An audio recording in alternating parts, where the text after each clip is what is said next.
আপনারা লক্ষ্য করেছেন বিগত 2টি বছর এই বিজয় দিবস উপলক্ষে দেখা যাচ্ছে ক্যাম্পাসগুলোতে আমাদের যেভাবে মহিমান্বিতভাবে বিগত সময়ে এই বিজয় দিবসের উৎসব ছিল, এই বিগত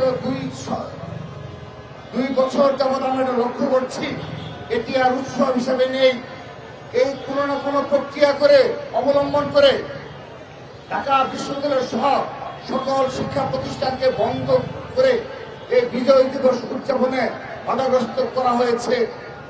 এর পেছনে নেপথ্যে অবশ্যই বেশ কিছু কারণ রয়েছে, সেগুলো ছাত্র সমাজ ইতিমধ্যে অবগত হয়েছে। আমরা সেজন্য আজকের এই হাজার হাজার নেতাকর্মীদের বিজয়ের জাতীয় পতাকা মিছিলের মাধ্যমে সেই ষড়যন্ত্রের বিরুদ্ধে আমরা জবাব দিচ্ছি। আমরা তাদেরকে হুঁশিয়ারি উচ্চারণ করতে চাই, বিশেষ করে বিশ্ববিদ্যালয় প্রশাসনে যারা রয়েছেন তারা যেন স্বাধীনতা বিরোধী অবস্থানে ভূমিকা অবতীর্ণ না হন। তারা ইতিমধ্যে অবতীর্ণ হয়েছেন, কিন্তু এই দিন নয়, আগামীতে যখন তরুণ প্রজন্ম মুক্তিযুদ্ধ স্বাধীনতার সংগ্রামে আবারও পুনরুজ্জীবিত হয়ে এই রাজাকার আলবদর শামসের বিরুদ্ধে রাজপথে অবস্থান নিবে, ক্যাম্পাসে অবস্থান নিবে, সেদিন কিন্তু আপনাদেরও পালানোর পথ খুঁজে পাবেন না।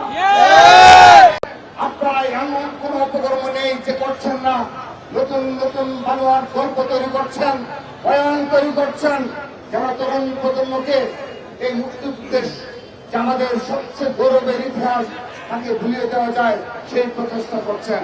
ঠিক একইভাবে বিগত 15.5 বছর ছাত্র দলের লড়াই সংগ্রামকে যেভাবে ভুলিয়ে দিতে চায় এক শ্রেণী, যারা কখনো 15.5 বছরে ছাত্রলীগের আশ্রয় থেকে তারা খুনি হাসিনার হাতকে শক্তিশালী করেছে এবং তারা সেই পতাকাদের তলে থেকে ছাত্রদের উপর হামলা নির্যাতনে জড়িত, সেই ইতিহাস তারা স্মরণ করতে চায় না।